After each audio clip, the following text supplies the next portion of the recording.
सुनने में ये आया कि वहां पर चद्दर चढ़ाई जा रही है जो हरे रंग की ना होकर बस फर्क इतना है कि नीले रंग की है। क्या ये सच है? जी नहीं, नीला रंग जो है उससे कोई आपत्ति नहीं है। जो उनके जो घोड़े जितने भी उसमें बिकते हैं या बनते हैं सभी नीले नीले रंग के हैं, जी क्योंकि वो समाधि है, कोई कवर नहीं है। जी तो एक कवर के रूप में यदि उसको कपड़े से यदि कवर किया जाता है जी तो वो भी जो हिंदू धर्मावलंबी है उनको इस प्रकार से ये स्वीकार्य नहीं है। जी बिल्कुल ये ठीक बात है आपकी जी कि इस प्रकार से चढ़ाई जाए। जी प्रताप जी, जो मंदिर परिसर है वहां पर जो मुद्दा उठा, जो एक महिला द्वारा मुद्दा उठाया गया कि परिसर के अंदर उन्होंने कलमा लिखा हुआ पाया, क्या ये बात सच है?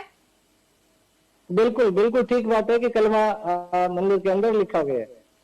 तो सर इस पे विरोध अभी क्यों गरमाया है? आप लोग वहां पे इतने सालों से हैं, अगर कोई मुस्लिम पुजारी है तो हिंदुत्व की बात करते हैं हम, सनातनी होने की बात करते हैं हम, तो इतने साल से मुस्लिम वहां पर पूजा कर रहे हैं, जबकि उक्त महिला का जो कहना है वो बिल्कुल उचित है इस तरीके से, तो कि जब वक्फ बोर्ड के अंदर कोई हिंदू नहीं हो सकता तो मंदिर के अंदर पुजारी हिंदू कैसे हो सकता है? सर इतने सालों से क्यों सवाल नहीं उठा? नहीं है, ये समय समय पर ये इस प्रकार की आवाजें उठाई जाती रही हैं। पिछले दिनों जब गोगामेडी मेले का आयोजन चल रहा था उस समय भी जो लोग धर्मावलंबी वहां पे पहुंचे थे जी उन सभी ने भी ये एक विषय रखा था। विश्व हिंदू परिषद ने भी सिर्फ इसी विषय को ध्यान में रखते हुए आयाम ने वहां पर अपना 2 दिवसीय शिविर का भी आयोजन किया था। और ये काफी लंबे समय से हिंदू संगठनों की ये मांग रही है कि या तो सरकार इसको पूरा टेक ओवर कर ले, और जो हमें आपत्ति इससे भी नहीं है कि वो किस धर्म से लोग हैं जो पूजा कर रहे हैं। आपत्ति विशिष्ट रूप से इस बात को लेकर के है कि जो वहां पर पूजा पाठ हो रही है उसमें कम से कम सनातन पद्धति तो अपनाई जाए।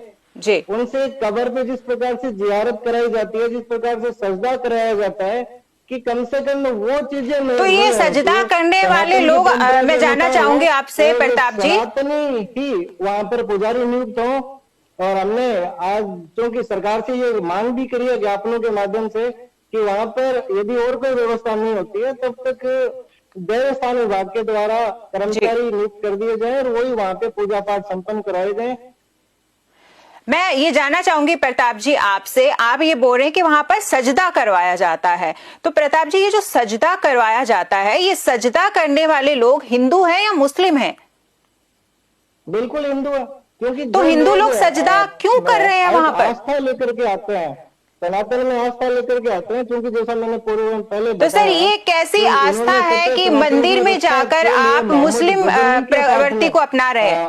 युद्ध किया था और तो वो सत्य सनातन लोग ही आते हैं और सनातन में आस्था लेकर के आते हैं। अब वहां पर जो लोग आगे बैठे हैं वो उनसे जियारत करवा देते हैं।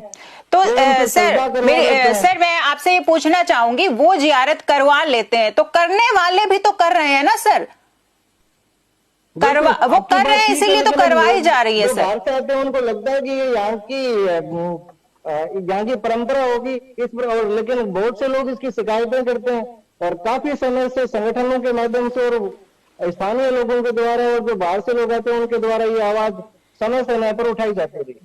तो आगे की क्या रणनीति है सर? आप इस आंदोलन को तेज करने वाले हैं, क्या करने वाले हैं, रणनीति क्या है आगे की? बिल्कुल, हम इस आंदोलन में पिछले काफी समय से लगे हुए हैं, क्योंकि अब मुद्दा दोबारा से गरमाया है और एक जिस प्रकार से फैला है नेशनल मुद्दा जैसे ये बनता जा रहा है, तो हम हमारा जो पूर्व का कार्यक्रम चला आ रहा है उसमें गति देंगे। और सरकार से भी जो मैंने पहले बताया कि ये अपील करते हैं कि वहां पर जब तक कोई परमानेंट व्यवस्था नहीं होती देवस्थान विभाग के कर्मचारियों के द्वारा कोई पुजारी नियुक्त करके और